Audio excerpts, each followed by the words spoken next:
12 vertas 6 testinis uždavinėlis, kur netaip dažnai matoma lygtelė, kurios kairėje pusėje yra 3 narių sandauga ir dešinėje pusėje yra 3 narių sandauga.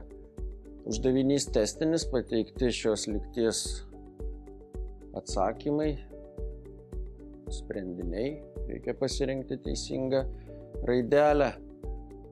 Galima įvairiai šią lygtį spręsti, netgi galima atskliausti, kairiai, dešiniai, pas mane viršuje pačioje atskliausti, sukelt, sutraukti panašius narius, gausit kvadratinę lygtį ir gausit 2 sprendinius tos kvadratinės lygties šios. Bet galima spręsti ir paprasčiau. Iš karto matom, kad atsakymas tarp šitų skaičių surašytų, kad tarp šitų visų 4 surašytų į A, B, C variantų skaičių tikrai yra tokių, kurie yra šios lygties sprendiniai. Pavyzdžiui, -2, 0, 13 yra lygties sprendinys, nes čia 0, kairioji pusė reiškia virsta 0 ir čia 0. Dešinioji pusė virsta 0, 0 lygu 0 yra sprendinys. Lygiai tas pats ir 14. Šitie nariai, tos tie 2 dauginamieji yra vienodi, tai reiškia tikrai turime 2 sprendinius. Klausimas, ar daugiau sprendinių neturi lygtis.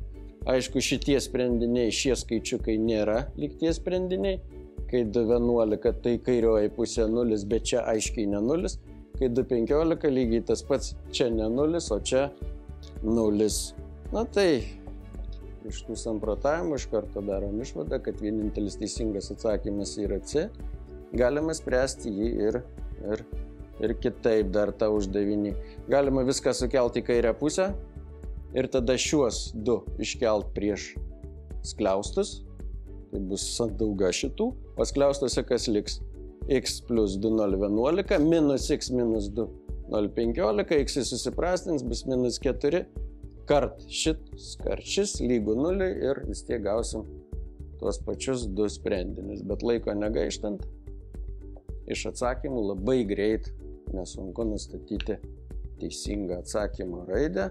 Tikrai vertas dėmesio uždavinėlis ir net nesarbata jį išspręsti 12-okai.